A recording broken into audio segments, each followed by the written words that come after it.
The human diplomat had never been on a starship that felt simultaneously like a fortress and a five-star hotel. His hoverchair hummed under him as he tried to navigate the long corridor, which glittered with polished metals and shifting lights, each step making him feel like a pinball bouncing through a galaxy-themed arcade. He had spent years negotiating trade deals, mediating minor planetary squabbles, and convincing alien bureaucrats that humans could, in fact, be trusted with interstellar chocolate exports. Nothing, however, prepared him for the alien empress, whose reputation alone could make entire fleets shudder. She waited in the main chamber, her posture perfect, her long ears rising and falling subtly like delicate antennae, twitching as if attuned to every thought in the room. The diplomats from 5 other star systems had already begun whispering, exchanging notes on how to look impressive without looking like they were about to vomit. The human realized with some dismay that he had forgotten to adjust his tie, a minor offense on Earth, a potential diplomatic disaster here. He fumbled with the knot, imagining it somehow being interpreted as an act of aggression. The Empress's eyes, sharp as a binary star's glare, fixed on him. He could swear they were measuring not just his body but his soul, or possibly calculating the likelihood that he would survive one misstep without insulting her entire species. He tried a small smile. It came out more like a grimace.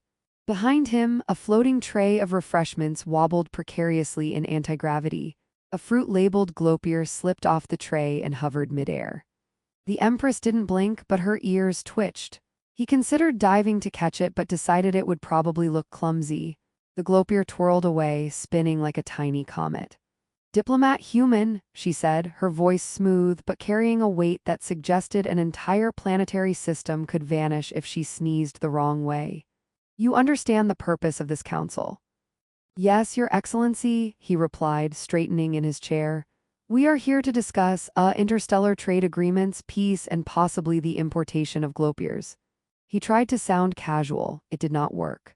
The Empress raised a single brow, an expression that could melt steel or reduce a starship's crew to puddles of anxiety.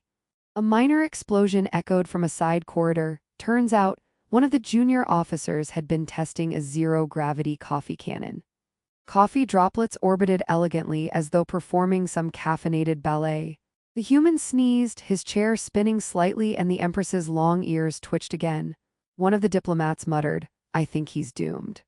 Another whispered, "No, he's fascinating." The human caught only snippets but decided it was probably better to assume the fascinating label. The Empress gestured at the holographic display in front of her, where rotating models of planets and ships floated. "Your people claim diplomacy is your strength, yet you tremble at minor inconveniences." Her lips curved, almost imperceptibly, and he felt a strange warmth, a confusing sensation considering that the woman could probably vaporize him with a glance if she chose. "I assure you, Your Excellency, humans adapt quickly," he said, adjusting his tie again, which now resembled an alien knot ritual more than a fashion statement, even to unexpected situations. He looked at the floating glopier and back at her, hoping humor might diffuse some of the tension. She leaned forward slightly, her ears rose high, catching the ambient light. Unexpected, yes. Yet some situations require more than adaptation. She extended a hand, one slender, pale, with fingers that looked like they could manipulate both fine machinery and delicate politics alike. The human blinked. He had read diplomatic manuals, watched every protocol video, but nothing mentioned the possibility that an empress might reach out and physically touch a diplomat mid-negotiation. Before he could even formulate a thought, her hand met his. A jolt passed through him, not painful exactly, more like stepping on a hidden wire that sparked a strange cocktail of alarm and curiosity. Around them, the council chamber went silent.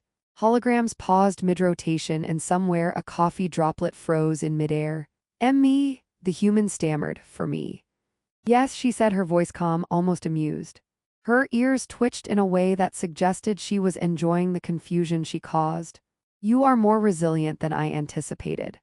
Resilient was not the word he would have used. Panicked maybe. Slightly heroic but mostly terrified, certainly. The delegates whispered furiously, their panic and intrigue combining into a symphony of scandal. A senatorial aide accidentally dropped a comm pad, which floated upside down, emitting a series of unintelligible beeps. The human realized he had no clue what he was supposed to do with his free hand, shake hers properly, offer a smile. He opted for a weak thumbs up. The Empress did not comment, but her ears twitched once more. The council meeting proceeded in a bizarre blend of tension and absurdity. While discussing fleet allocations, a drone malfunction caused holographic ships to appear upside down. The human pointed it out, hoping to be helpful. The Empress glanced at the display and then at him, her lips twitching. She did not laugh, but the twitch alone sent a shiver of relief through him. Maybe he hadn't offended her fatally. Maybe.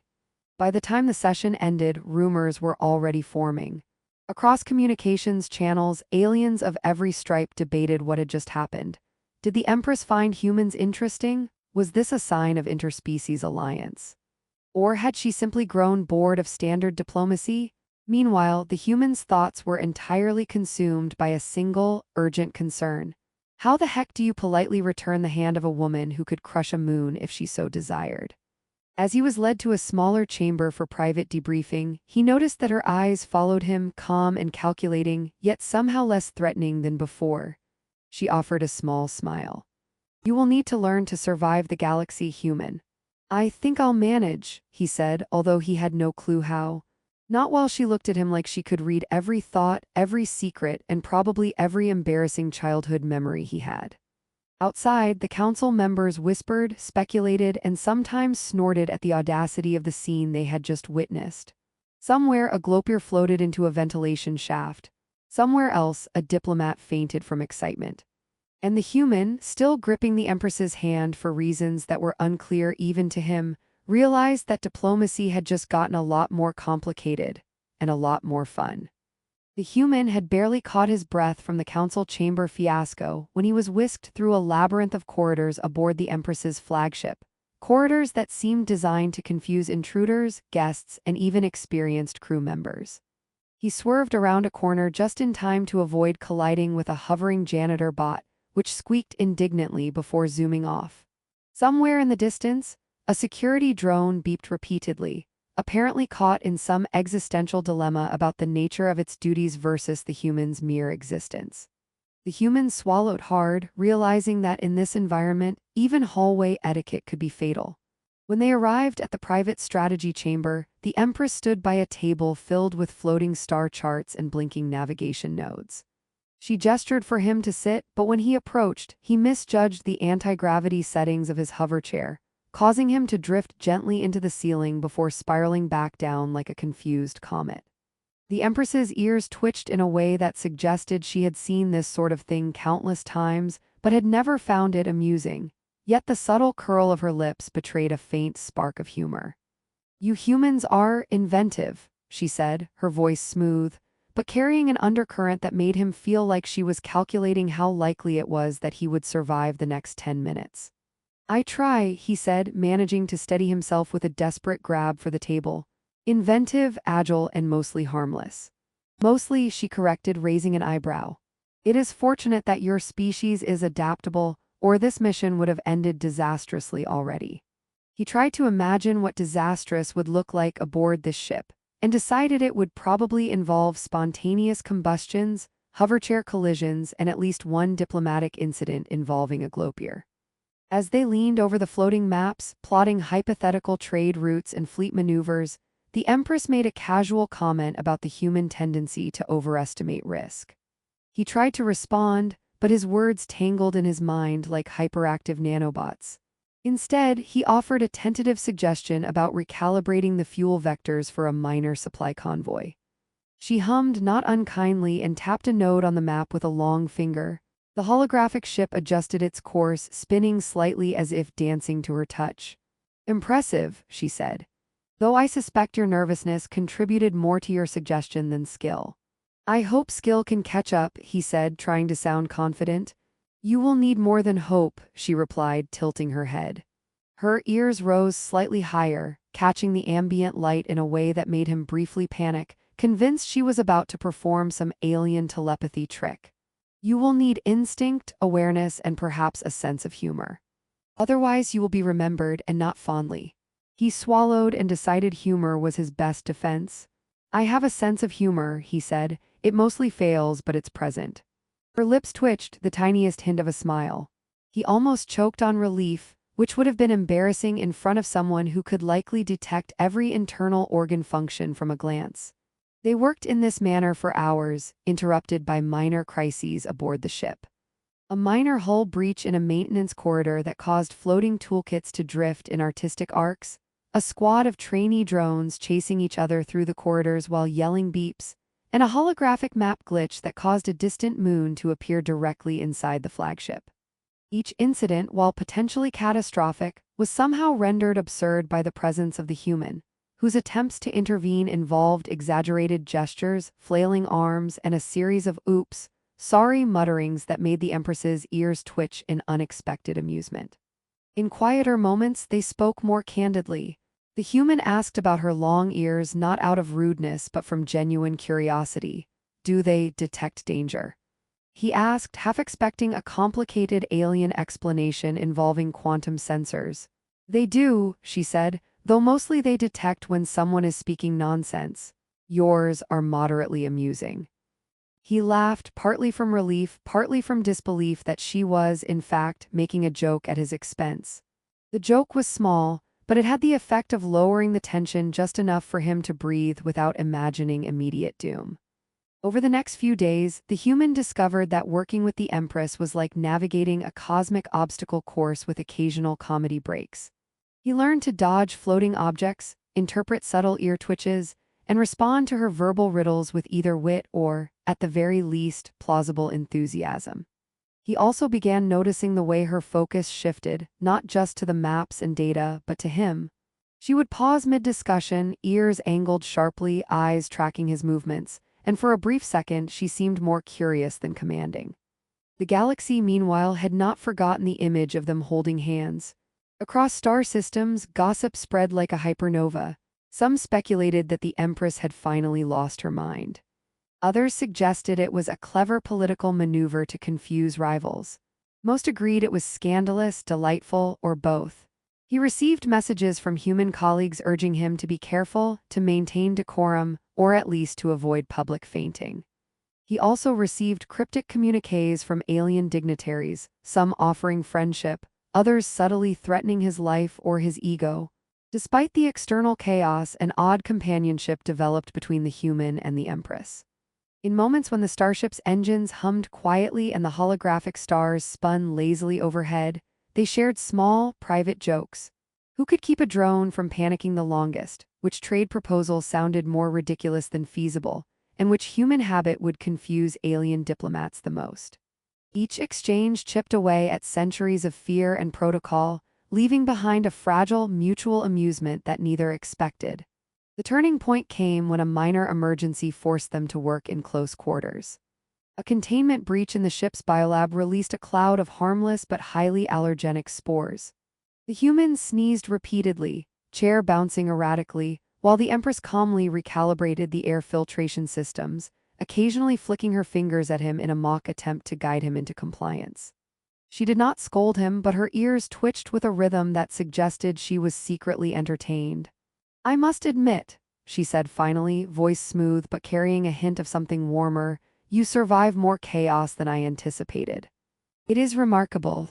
The human, dripping with spore residue and hovering at an awkward angle, managed a weak grin. "I survive because I have a good teacher." Her ears twitched once, almost like a nod. The smallest gesture, but it carried weight in a way that made him feel simultaneously competent and completely out of his depth. By the time the ship's crew restored order and the biolab's containment protocols were back online, both human and Empress realized that their working partnership had transformed into something far stranger and more precarious than mere diplomacy. Humor had become their shield, laughter their code, and small gestures, the accidental touches, the shared absurdities of starship life, the first threads of trust between two worlds that had never been meant to meet. Outside the strategy chamber, whispers continued, rumors flourished, and somewhere a glopier floated serenely through a ventilation shaft. The human's hand twitched, half expecting it to reach out for comfort, for reassurance, for something he could not name. The Empress, seemingly aware of his thoughts, allowed her ears to tilt toward him briefly. And for a fleeting moment, the galaxy's most feared ruler and a bumbling human diplomat shared a quiet, ridiculous, undeniable connection. The alarms had barely stopped echoing through the flagship when the human realized that the galaxy's political balance was about to come crashing down, and somehow he was at the epicenter. A rival faction had taken advantage of the rumors swirling about him and the Empress. Entire fleets were on edge, minor skirmishes were breaking out on the outer rims, and the communication networks were buzzing with speculation, conspiracy, and more than one alien attempting to sell him protective charms that looked suspiciously like repurposed toaster parts. He hovered through the corridors, trying not to think about how a simple diplomatic visit had turned into what he now recognized as a full-scale interstellar crisis. The Empress appeared beside him, her long ears angled sharply, her gaze unwavering. She could have walked through a collapsing asteroid belt and never flinched. His hover chair was giving him enough trouble just navigating the hallway. "You realize," she said, her voice cool but carrying that subtle undertone he had learned to recognize as amusement, "that your presence has become essential." Yes," he said, trying not to panic. "I thought my job was negotiating. I did not realize it included surviving coups, rogue fleets, and—" "Glopiers," she interrupted, and for a brief second, the absurdity of the situation struck him so hard that he nearly fell out of his chair. Somewhere, a junior officer's drone whistled in agreement. Their first task was to board the battle command center together. The room was a chaos of blinking consoles, holographic projections of ships spinning in every direction, and alien commanders arguing about tactics while gesturing with multiple appendages. The human realized that if he didn't find a way to contribute quickly, he might accidentally trigger the self-destruct system. The Empress handed him a tablet that looked far too advanced for him to comprehend fully. "Keep your hands steady," she said. "I will guide your actions." "I've been told that before," he muttered, half joking, and she let a flicker of a smile pass. She didn't laugh, not exactly, but it was close enough for him to feel emboldened. They moved together as a unit, issuing commands that balanced human improvisation with her strategic genius. When one fleet sector began to panic due to false sensor readings, the human suggested rerouting auxiliary power to stabilize the shields. The Empress's ears twitched sharply. She adjusted a node with one delicate finger while simultaneously nodding to his proposal. The shields responded beautifully, stabilizing the fleet just in time. He felt a rush of pride, though he kept it quiet, careful not to sound too smug in front of someone who could probably vaporize him for mispronouncing a star system's name. In the midst of chaos, the humor that had sustained them over the past weeks proved invaluable.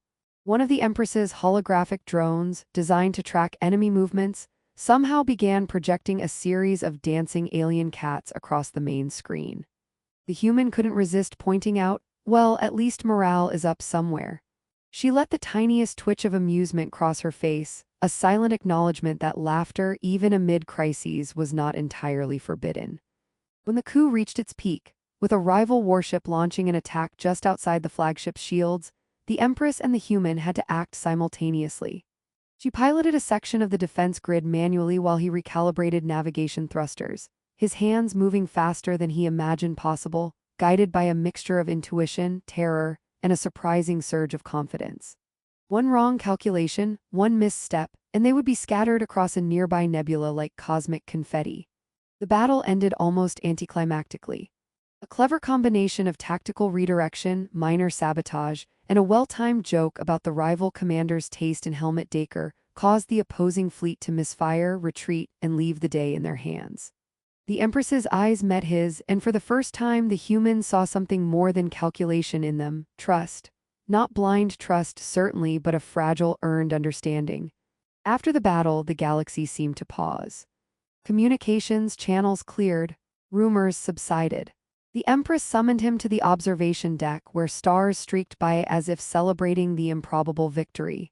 "You have grown," she said quietly, not as an empress issuing a decree, but as someone genuinely observing the human beside her. "You adapted to chaos, you survived." "I guess," he said, glancing at the blinking stars, "and I learned that surviving chaos sometimes involves ridiculous improvisation, bad jokes, and holding your leader's hand." He offered a small, awkward smile. She looked at him, ears tilting just slightly, and for the first time he realized that her formidability had not diminished but transformed. The ice around her persona had softened, not melted, forming something he might never fully understand but could appreciate. "Perhaps," she said, voice almost playful now, "you are not entirely useless after all." He laughed, the sound echoing faintly against the observation deck's glass. "That's the nicest thing anyone with planetary destruction powers has ever said to me." In the days that followed, fleets returned to routine patrols, senators sent carefully worded congratulations, and interstellar tabloids churned out fantastical stories about the human who held the Empress's hand. He became a symbol, not just of survival, but of a strange, improbable alliance between two worlds. The Empress, meanwhile, allowed herself brief moments of levity, small but deliberate gestures that hinted she valued more than obedience or protocol.